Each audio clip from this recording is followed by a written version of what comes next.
Hey everyone, तो आज हम देखेंगे अपनी नेक्स्ट ड्रग डैट इज़ एकोनाइट नैप्लस। एकोनाइट नैप्लस इसका जो कॉमन नेम है वो है मॉन्क्सवुड। फैमिली इसकी रेनिकुलेसी फैमिली है। प्रूवर इसके हैनेमन है। टेम्परामेंट इसका सैंग्वाइन है और माइजम इसका सोरा है। तो अब इसके निमोनिक्स देखते हैं। तो फर्स्ट इज़ ए से एंजाइटी एंड फियर। तो एकोनाइट में सारे ही कंप्लेंट्स में एंजाइटी और फियर बहुत ही ज़्यादा मार्क्ड होती है। Without anxiety and fear aconite prescribe नहीं करनी चाहिए।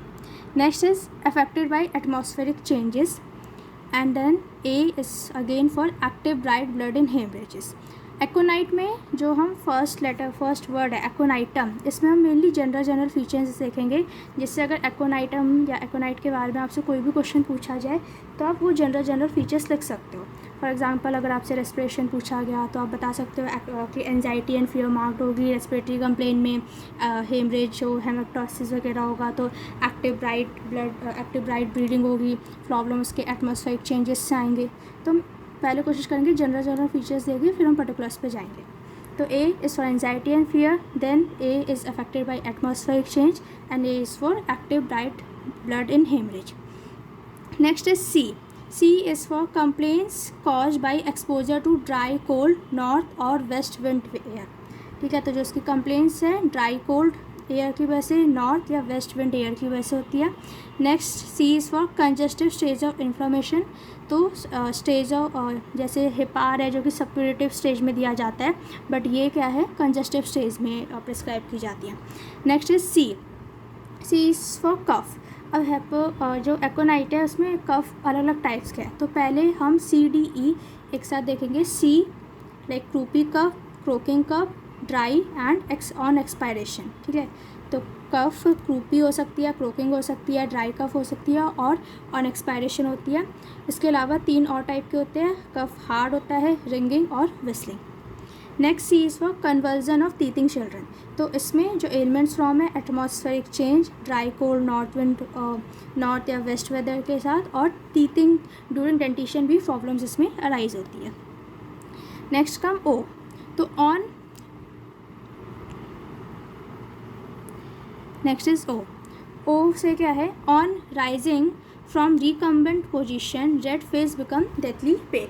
सो हम हाइपरटेंशन सोच सकते हैं कि जब वो लेट के खड़ा होगा तो जो उसका रेड फेस है वो पेल हो जाएगा। Next is N is for nervous restlessness, does everything in great haste everything startle sell. ठीक है, रेस्टलेस पर्सन होता है, आपको पता होगा 3 रेस्टलेसनेस की मेडिसिन है, trials of restlessness, aconite, arsenic and phosphorus.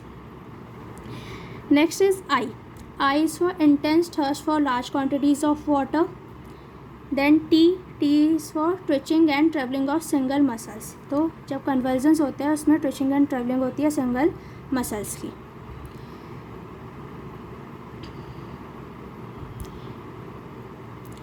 फिर यू से क्या है, uncovering and open air emulate. ठीक है, तो अगर एम्यूलेशन अनकवरिंग और ओपन एयर से हो रहा है तो एग्रेवेशन इसका अपोजिट होगा वार्म एयर से। नेक्स्ट एम से क्या है, music is intolerable makes her sad. ठीक है, क्योंकि नर्वस रेस्टलेसनेस होती है और हर चीज़ से इसको दिक्कत है, तो म्यूज़िक ओवर सेंसिटिव पेशेंट है तो इसको म्यूज़िक से भी दिक्कत होती है।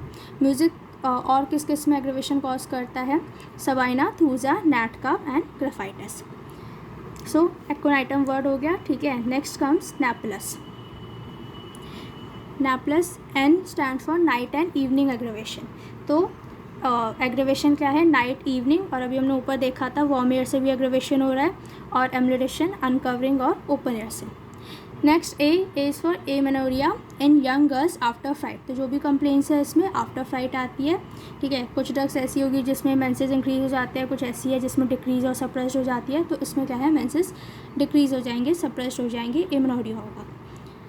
Next elements from sedentary lifestyle.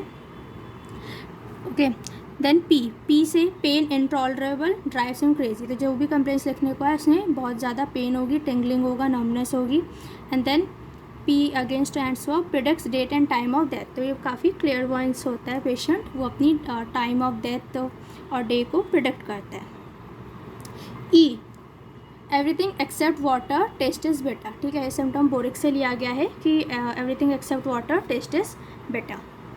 Next is lying on affected side aggravate, okay, तो जो भी पेनफुल साइड है या अफेक्टेड साइड है उस पर लेटने से इसको एग्रीवेशन होता है, और ये सिमिलर सिम्टम हेपार में भी है। Then again L is for left sided neuralgia, तो ये भी बोरिक में लिखा है कि इसमें जो न्यूरैल्जिया होता है वो लेफ्ट साइडेड है। Then you use for unless indicated by exciting cause is nearly always injurious in first stage of typhoid fever, okay, तो जब तक एक्साइटिंग कॉज में क्या क्या आ गया आपका कि dry cold exposure, air exposure है, या फियर है, फ्राइट है, सेडेंटरी लाइफस्टाइल है, ठीक है, तो इन सब के अलावा अगर जब तक ये सब चीज़ें ना हो तब तक क्या है, इसको फर्स्ट स्टेज ऑफ फीवर में सिर्फ फीवर कंट्रोल करने के लिए कभी एकोनाइट नहीं देनी चाहिए। एकोनाइट अगर आपको प्रिस्क्राइब करनी है तो एंजाइटी, फियर मार्क्ड होना चाहिए, या फिर कॉजेशन जो होना चाहिए exposure to dry cold air से होना चाहिए। नेक्स्ट इज़ एस से skin hot and dry during fever, okay, and again S for sweat on parts laid upon, ठीक है, तो कवर्ड पार्ट्स या रेस्टेड पार्ट्स में स्वेट आता है, तो parts laid upon that is affected, ठीक है, जिस साइड वो लेट के सोएगा उस साइड पे उसको स्वेटिंग होगी बहुत ज़्यादा। तो